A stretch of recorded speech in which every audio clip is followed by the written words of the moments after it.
Corruption in India is like corruption elsewhere, except that the magnitude is quite large and it looks all pervasive. I would classify corruption in India as following into 5 categories. That is petty corruption. Petty corruption is over-the-counter services from the government. Then you have public procurement corruption. There is a big thing. You see, in India, we are building a lot of infrastructure and we are entering into a lot of public-private partnerships. And the rules of the game are not yet ready. So there's a lot of lack of transparency. Then there is a lot of corruption surrounding the giving away of concessions for use of natural resources, urban land, mining.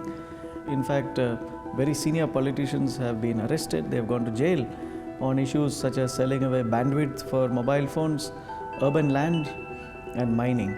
And then of course, like any other country, we have high-level policy corruption where corporates can capture the state, influence at very high levels. And of course, a whole universe of corruption in the private sector.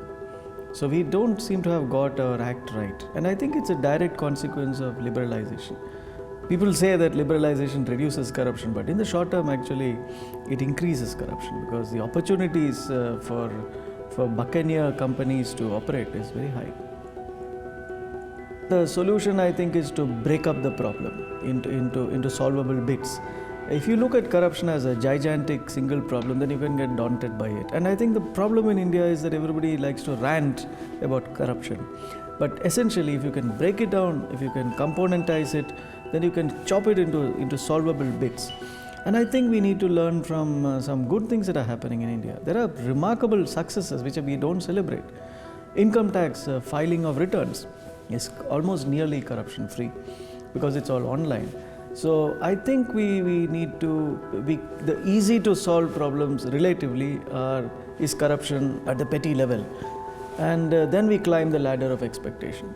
I don't think we should try to tackle all of corruption at one go.